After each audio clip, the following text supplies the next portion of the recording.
మన జీవితంలో కొన్ని సందర్భాల్లో సమస్యలు కొనసాగుతూనే ఉంటాయి. మానసికంగా, శారీరకంగా మనల్ని భయపెట్టేటువంటి పరిస్థితులు మన చుట్టూ సంచరిస్తూనే ఉంటాయి.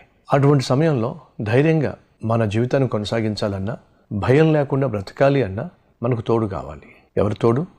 మనల్ని సృష్టించిన దేవుని తోడు.